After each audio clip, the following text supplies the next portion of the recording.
বাংলাদেশ জামায়াতে ইসলামীর সহকারী secretary general ATM Azharul ইসলামের অবিলম্বে নিঃশর্ত মুক্তির দাবিতে প্রধান উপদেষ্টার কার্যালয়ের সামনে আগামী মঙ্গলবার বেলা 2টা থেকে বিকেল 4টা পর্যন্ত গণ অবস্থান কর্মসূচির ঘোষণা দিয়েছে বাংলাদেশ জামায়াতে ইসলামী। শুক্রবার জামায়াত ইসলামীর সেক্রেটারি জেনারেল অধ্যাপক মিয়া গোলাম পারোয়ার এক বিবৃতিতে এ কর্মসূচির ঘোষণা করেন। বিবৃতিতে তিনি বলেন, বাংলাদেশ জামায়াত ইসলামীর সহকারী secretary general ATM Azharul Islam তৎকালীন ফ্যাসিস্ট সরকারের মিথ্যা ও সাজানো মামলায় বিগত 13 বছরের বেশি সময় ধরে কারাগারে আটক আছেন।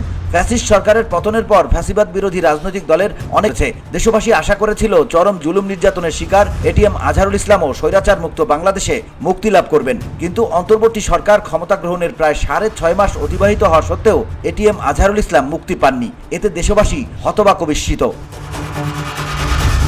অবস্থান সফল করার আহ্বান জানিয়ে তিনি আরো বলেন, জামায়াত ইসলামীর সহকারী সেক্রেটারি জেনারেল জনাব এটিএম আজহারুল ইসলামের অবিলম্বে মুক্তির দাবিতে আগামী 25 ফেব্রুয়ারি মঙ্গলবার বেলা 2টা থেকে বিকাল 4টা পর্যন্ত প্রধান উপদেষ্টার কার্যালয়ের সামনে গণ অবস্থান কর্মসূচি পালিত হবে। এতে প্রধান অতিথি হিসেবে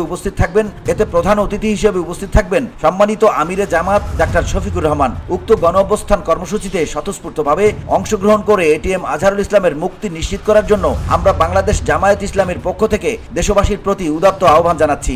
ধুলো, ময়লা ও ক্ষতিকর ধূলিকণা থেকে নিমিষেই মুক্তি দেয় চৌধুরী এয়ার পিউরিফায়ার।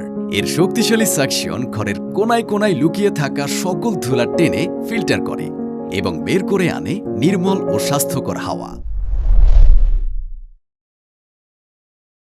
এর আগে বৃহস্পতিবার এটিএম আজহারুল ইসলামকে মুক্তি না দিলে স্বেচ্ছায় কারাবন্দী হওয়ার ঘোষণা দিয়েছেন জামায়াত আমির ডাক্তার শফিকুর রহমান।